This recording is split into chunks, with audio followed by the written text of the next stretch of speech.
JJ McCarthy ascends to the second team and a whole bunch of other exciting news out of camp. Welcome to the Locked On Vikings podcast.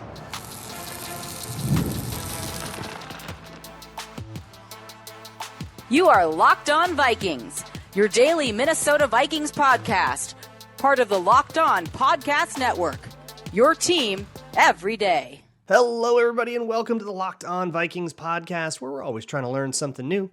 It's part of the Locked On Podcast Network, your team every day. Thank you so much to my hashtag everydayers, those of you who have been with me every single day, especially over the course of the summer and the Everyman series and the dead period and the lull. But now we have so much to talk about. If you are new, looking for the camp recaps and all the information, you've come to the right place. Hello, my name is Luke. I will be your host. And you can always find Locked On Vikings Monday through Friday, wherever you find your favorite podcast. Just search it out, whether it's SiriusXM or even YouTube or Amazon Fire and Roku if you download the Locked On Minnesota Sports app.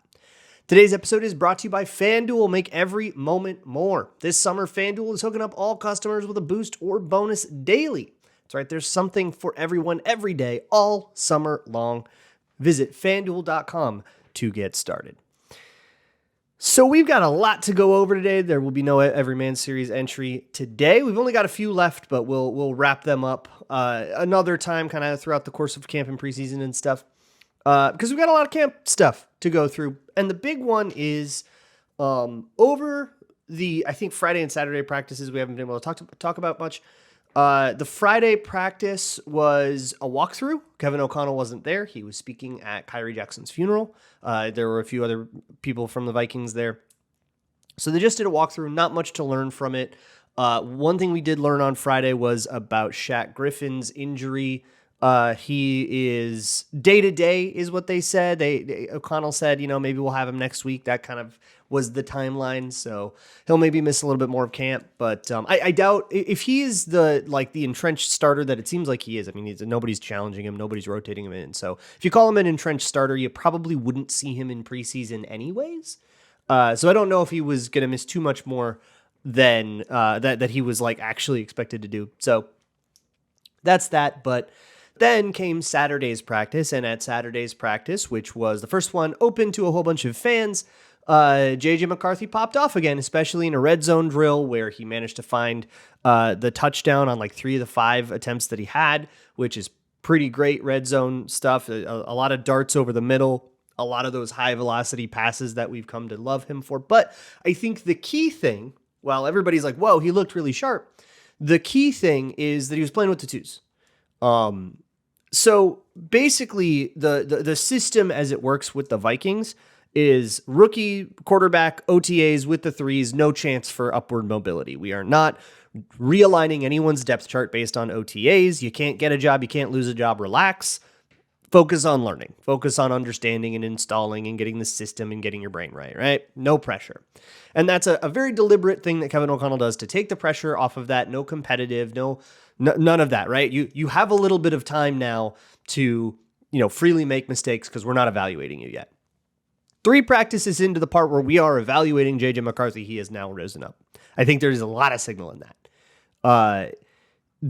And to parrot, everybody on the Vikings beat agrees that there's an interception that he threw to Theo Jackson that he just didn't see the safety, tried to fit it in, didn't see the safety coming.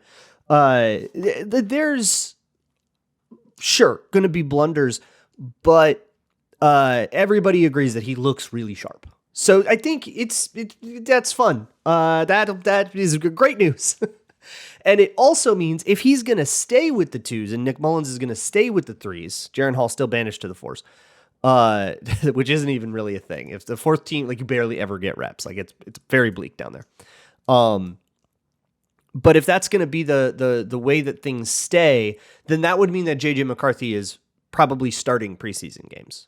Versus when I answered that question in a mailbag a few weeks ago, and I was like, well, no, Mullins would start those because he's the second team quarterback, and then you probably get a lot of JJ McCarthy, but he's coming in for second halves and he's coming in, after. But not if he's with the twos. Now he just gets to start, and he might even start and play full entire games. I don't know how much how much you need Nick Mullins to be to get preseason reps. But then the other thing is Nick Mullins isn't exactly a developmental backup. I think he's probably still a better quarterback than Jaren Hall is. But in terms of Jaren Hall, younger, less tread on the tires, developing as the third quarter, like there's an argument to kind of make him the stash third emergency quarterback and see if he can come along and become something more than what Nick Mullins is, who's still very careless with the football. And that's going to be something that holds him back, that has held him back for his entire career. That's all big picture. The headline is JJ McCarthy, and McCarthy in particular throwing to Jalen Nailor, who I would assume that means Naylor's on the twos, which makes sense. You've got Jefferson and Addison and Powell would be the ones with the ones, but Naylor has had a couple of practices now where he's really shown out on that second team. And fret not, the second team goes up against the ones a lot. So we're not talking about him dusting some undrafted whoever. Like he was, making plays against players that'll be on the team. I mean, how huge would that be to get something that makes you feel good about the depth? To have a fourth wide receiver, so you're not one injury away from scouring street free agents, would be comforting to say the least. And for Naylor himself, who had such a blip in that thing. I mean, last year for Naylor was pretty bleak. He was hurt for a lot of it, and that sucks, right? And like the absentee stuff sucks. But I remember when Sharif Floyd was out with the quad injury that ended up, not recovering from the surgery, right? The thing that ended up ending his career, but we didn't really know that yet. And when Zimmer was like out of sight, out of mind, right? And I think he was trying to say something about like, hey, we got to be tough and get through. It sucks, but we don't have any time to whine about it. We just got to kind of move on and go with who we can go. It came off very blunt, and it almost seemed like he was angry at Sharif Floyd for being injured or whatever. It was very much not his fault, whole extra thing. But it reminds me of that quote a lot because it is super true that if you're out of sight, you're out of mind. And I think that happened to Jalen Nailor last year. He was in the rehab room. He was out of sight. When he finally was healthy and came back, it was like the Vegas game, I think, and he barely ran real routes. I was fascinated by the usage when I actually went to chart it, and I wrote a whole article about it at Wide Left at the time, which you can still go find. And I was like, well, let me just see if his routes are any good or whatever, right? And it was like hard to find real ones. It was a whole lot of like go routes with speed releases because you're just trying to get out there because it's a clear out. So when you're running a clear out route, when you're just trying to be a decoy and get a safety, you're not supposed to like do a crazy release on the line or something that'll slow that down because you just got to kind of get out there and start stressing the defense the way that you're supposed to. The timing will get wrecked if you spend too much time on like razzle dazzle. So it's the simplest job ever. Just go. It's cardio. Like he burned some calories that day, and that's all he did on the offense when he got back. And I was really worried about that because like, man, we were really excited about this guy. And then they finally did get him back and he was fully healthy by then, but then they didn't want anything out of him. They didn't want to ask him to do anything, even though he was, fully there and ready to go. And that was also the case in most of that Vegas game when Justin Jefferson was out and then Addison was out later in the season. And cause he got hurt in the Christmas Eve Lions game. And, the whole time, if Naylor ever went in, they didn't trust him to be part of the real progression. He was always third or fourth in the progression. And so I got worried. I was like, what, is he bad? Why don't they trust him? And I think if this camp is real, and it's not just a couple of good practices in shorts, right? Like if it really does show improvement, then there's I guess two answers to that question, which is why so different now? And they're both exciting. One is that he just like worked really hard in the offseason and got better. Awesome. We love to see that. And two is that he was just out of sight, out of mind. And he was really good the whole time, but the Vikings coaches hadn't been preparing with him all year. He wasn't on the practice field when they went over the install for week 6 that you're going to actually take a couple plays from that because they work in this game plan too. You'd have to catch him up. So you have to like, there's like logistical problems with that and it'll happen. Either way, really great to see him showing out. Really great to see McCarthy showing out. There is something with McCarthy I want to discuss though, that might put a bit of a wet blanket on it, but I do think it's important. And a whole bunch of other things, defensive notes and, winners and losers and all that stuff. So there's a lot more to go over in training camp. So we got work to do. Today's episode of Locked On Vikings is brought to you by FanDuel. If you're looking to get a gambling on anything, whether it's the Olympics, whether it is any WNBA stuff going on, MLB stuff going on, or even NFL futures, you can bet the over-under on Vikings wins. I believe it is at 7.5, and the Vikings are a distant fourth in NFC North odds. So if you think that is dumb, go to FanDuel and gamble on it. If you are looking to get signed up, just go to FanDuel.com, and here's the fun thing. They have a new boost or bonus every single day, all summer long. So whatever it is, go check it out. And it's for everybody. It's not just for for new customers right now. It's for everybody. So just go to FanDuel.com. They've got new promos and all kinds of stuff going on every single day. Check back often. FanDuel, official sports betting partner of the NFL. Thanks so much for making Locked On Vikings your first listen of the day. When you're done here, go check out Locked On Minnesota Sports, or if you want something a little more national, go check out Locked On Sports Today and their 24/7 streaming channel. All things sports, all the time. Shows just like this one on a loop. Put it on in the background and fill your brain. There are a couple of interesting little side stories from Vikings camp that are worth discussing. We will get to those closer to the end of the show. Some stuff with Garrett Bradbury, some concerns with Andrew Booth. But I want to actually talk a little mechanically now with JJ McCarthy. So McCarthy has been placing the ball very well. And that's great. A lot of people have pointed it out. Beat writers, Ben Lieber tweeted about it. Like everybody who's there and watching, a lot of fans who are in the stands, everybody's raving. I guess it's very unanimous. I don't think I've seen anybody disagree here. And everybody saw like a couple of bad throws or an interception, or one gets a little high on him, like whatever, this will happen. But on the whole, very impressive. This is great. So for me though, and if you're an everydayer, then you know this about me. I don't like to watch where the ball goes when it comes to quarterbacks, and especially with where McCarthy is right now. He is working on mechanics. And so I'm probably on this show over focusing on the mechanical thing and the changes that they're trying to make with him. And it's just because I find it to be the more interesting way to talk about it. But the things that I'm not really mentioning, and therefore probably am taking for granted right now, are some of the things I liked about him most coming out, why I liked the pick. The pocket movement. There are a lot of cool examples of him, pressure coming in and him like dodging it really perfectly and getting the throw off. Even if that throw isn't accurate, the footwork is really nice, and you can tell that like a little bit of pressure isn't going to ruin the play in the way that it did a lot of times with Kirk Cousins. Like we're going to get that more consistently. And that's maybe the thing I'm most excited about long-term. But also, the velocity on throws, the arm strength and all that, that's always been there. We've always been excited about that. And then just the way his brain works. I like the way his brain works. I think he can be a little slow sometimes. And some of the camp clips do look like he's still processing a little slow. Duh. He's a rookie, learning a new playbook. He's on practice number 3 of camp, like whatever. But something to note down. But that's a nitpick. His brain is awesome. So all this stuff is really great. And so as I'm going to talk about something that I don't like as much, I don't want you to get it twisted. I am excited. I'm right there with all of you. I'm very excited here. However, the mechanics appear to have regressed to his college form. The mechanics are back to college form. That I don't know how concerned I am about that, but it is certainly worth noting. So let's talk mechanics real quick.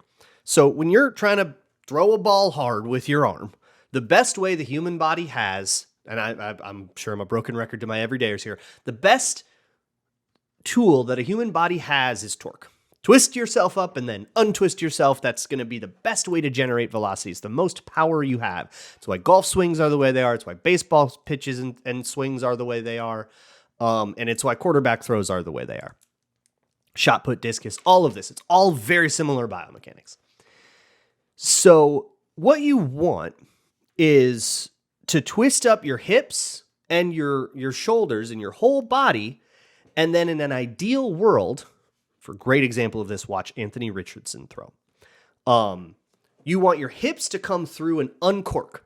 And that will kind of take all of that stored up tension, and it uncorks, and that becomes power. And then you want your shoulders to lag behind that. You essentially want the hips to come through, and then all that power transfers up to your shoulders. And then when your shoulders uncork, you've got all the power in it, and then all that gets driven into the ball, and that's how you generate a good throw. So with McCarthy in college, one of the things he was always really good at mechanically was that dissociation between the hips and the shoulders. The hips would come and then the shoulders would come, and that's what you want. Jordan Love's also very good at this. The issue is that his hips would over-rotate. They would come through more than they had to. And what that tells you is that all of the power isn't coming from his hips up to his shoulder. Some is left, and it's carrying his hips further, right? Your hips should essentially end completely square to your target. They should be pointing at what you threw at. And if they keep going, that means there was energy left over and it didn't get up into there. So you're not getting the full meat off the bone, for the full velocity and the full power. And the reason I bring this up is because at OTAs and the first couple unpadded practice, training camp practices, and even those throws that you could see in like the Instagram reels that floated around of him throwing to Adam Thielen, you could see it held way back. He didn't torque up nearly as much. The dissociation was gone, but the hips were not over rotating. And that tells you kind of what they've been working on, right? Doesn't that tell you what the conversation's been about? Hey, we want you to get your that over rotation under control. We want to build sort of a better boat, if you will, from the ground up, and then we can focus on getting those hips and shoulders dissociated again and getting the power back into it, but let's build it right. And on Saturday, there's a great angle, thank you to the Vikings official social media, that posted a great angle of one of the throws in the red zone to Naylor. And great catch by Naylor, by the way.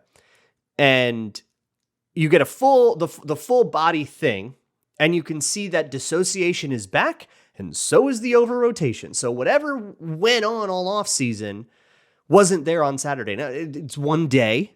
And if, hey, you're going to be playing with the twos this time, you get a little hyped up, you go back to your old habits, right? So what I'm going to be curious about is, does that pull back again? And do you just, is that a conversation where O'Connell says, hey, great day, you zipped it around the field, good stuff. Your mechanics kind of went back to old form on you. Let's try to get that back, right? Like, that's part of the learning process. Learning is not a straight line, right? It goes up and down, and you just, 2 steps forward, 1 step back. That's all learning. Or did they say, this mechanical change actually maybe wasn't good for you?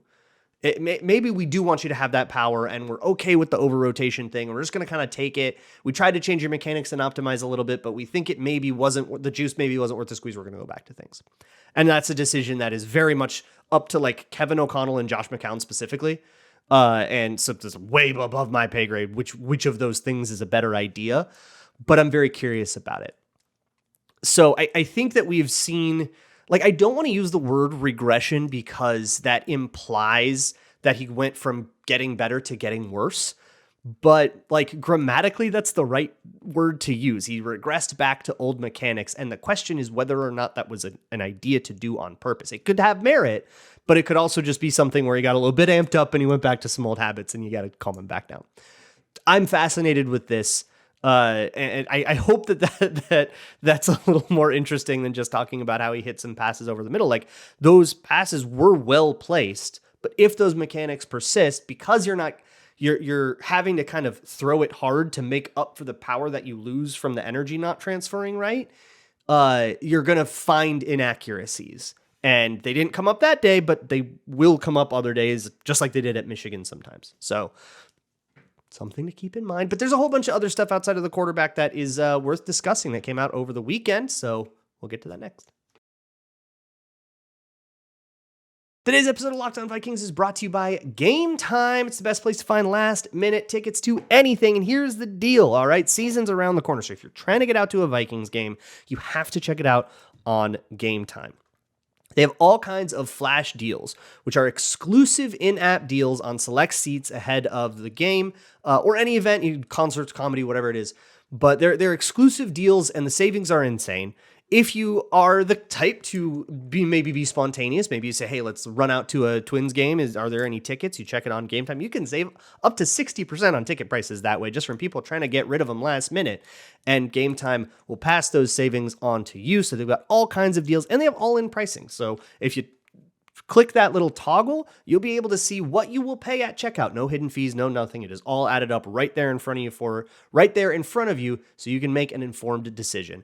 Take the guesswork out of buying tickets with Gametime. Download the Gametime app, create an account, and use code LOCKEDONNFL for $20 off your first purchase. Terms apply. Again, create an account and redeem code LOCKEDONNFL for $20 off. Download Gametime today. Last minute tickets, lowest price guaranteed. As is the way of camp, the poetic injustice of training camp. Somebody does well, somebody else has got to do poorly. So in this case, with this Jalen Nailor, JJ McCarthy connection going absolutely gangbusters, the victim, it was Andrew Booth. Just about all the lowlights belonged to Andrew Booth. I think he gave one up to Lucky Jackson. I think he went up against the ones once, and he just absolutely took the cheese on another route and left his own, like totally abandoned his assignment. And then Sam Darnold was able to find Justin Jefferson all alone. Like, how do you leave Jefferson? Got cooked by Addison on a fade. That was a really nice ball from Darnold. Not his finest work, all right? Now, I'm on record. I liked what Booth did toward the end of the season, and it looked to me like he had taken a step forward, and I was really hoping for that next step, and it kind of looks like we just didn't get it. It's early days, a lot of time to make up for things, but looking at why these failures have happened concerns me a lot more than just the fact that they happened. Especially in like 7-on-7, right? When you're in 7-on, corners get smoked in 7-on all the time, right? Like it is a format that just naturally disadvantages cornerbacks because you have no pressure, you have no run responsibility, and you have no, like, the dropbacks are different, the timings are different because there's no front. You don't have as much inside help. You'll have like maybe a couple linebackers that are doing some other jobs, but you don't have the like sim pressures. Like, there's all kinds of tools that a defense will use in a real situation that won't apply in 7-on-7. So corners will naturally on the whole look worse, and receivers will naturally on the whole look better than they will in 11s. And this is even more true in one-on-one situations where you have no help at all. And that doesn't really translate. Like, you, as a corner, you are very rarely in true man everywhere he goes, man-to-man coverage. Nowadays in the man match world, most of the time there is something that receiver can do where he becomes somebody else's responsibility. Most coverages are designed that way, unless you just have like the dogs of dogs. Like the Jets might be able to get away with it because they got Sauce Gardner. But unless you're like that guy, then you're probably not doing it. But so it'll make corners look worse. And the way to see past that, because that's a caveat, but it's not an opinion. It's a refusal to have one. So if we still want to try to have an opinion and find it in a way where we don't get fooled by the nature of the drill, you got to watch technique. At least that's for me. You got to watch technique. You got to figure out what you're supposed to look for, and you got to look for it. And what I hated on the fade, you can find it on Twitter, which I guess you're not supposed to post camp clips on Twitter. If I speak, I'm in trouble. But you can see this clip, and I might even break it down on Patreon, honestly. But he gets his weight on his heels and then turns immediately in a press bail. That's not a way you want to press bail. In press alignment, if you are worried about a go route, you've got three options. One is to jam, which that he wasn't doing on that play, and is a totally different world. 2 is to backpedal a little bit. Give yourself a little time to think and read, right? Take 2 or 3 backpedal steps. That means you get to see his first 2 or 3 steps. What are they? Does he do a speed release? Does he do something else? Is he going to break it off and run a slant or whatever? You give yourself a little bit more time. And the other one is to just open the gate immediately and bail. And press bail is very useful. That open the gate immediately and bail is very useful in, say, cover 3 looks. This is the Christian Gonzalez move. When he came out a couple of years ago, he is like a great press bail cornerback. If you want the real god of press bail, like peak Josh Norman was phenomenal. That was like his move. And when you press bail, you want to open the gate and get your hips turned around really, really fast.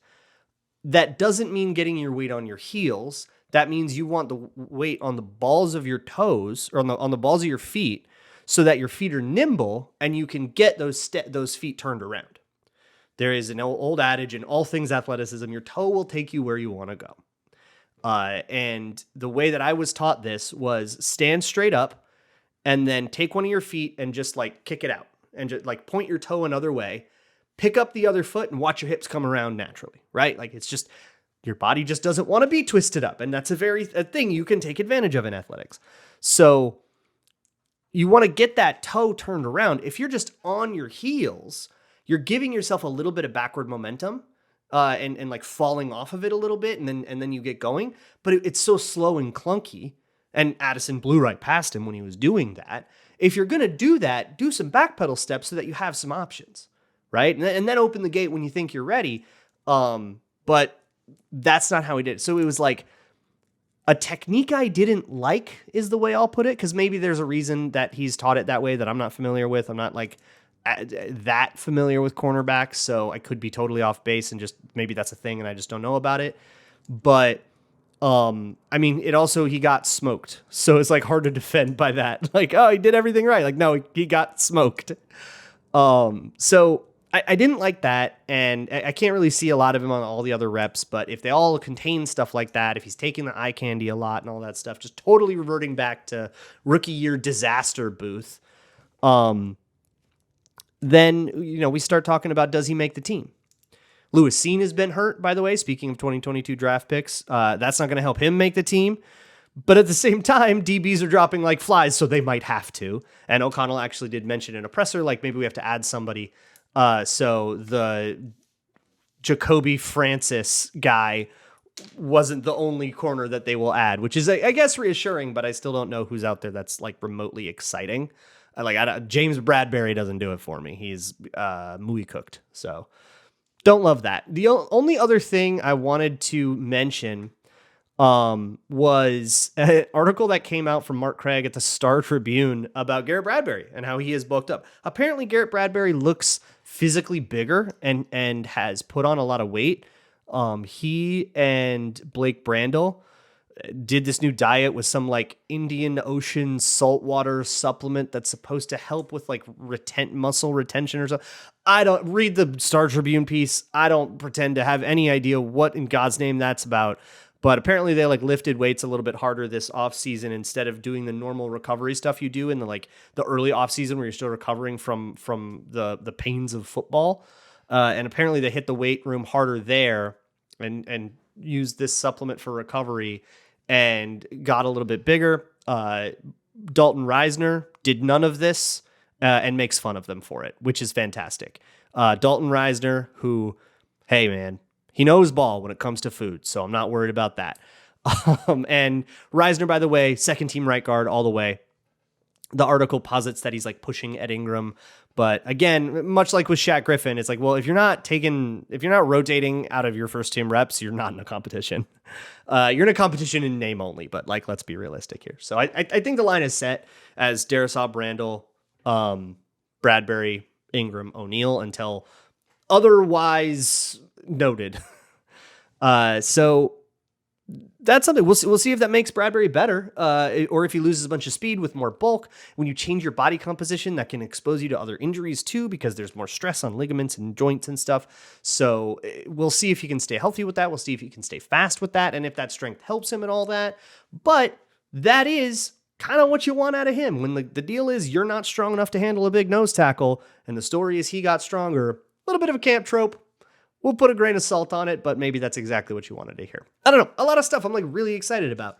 And just excited to be breaking down football again. Pretty cool stuff. Twitter Tuesday is tomorrow, so hit me with your questions. You can get me via the Google form in the show notes, or you can send an email to lockedonvikingspodcast@gmail.com. And I always put a call out on Twitter on Monday mornings, so you can find that then and submit your question there. However you get it to me, I'll find it. I will see you all. YouTube comments are good too. I'll see you all for that. And as always, Skol.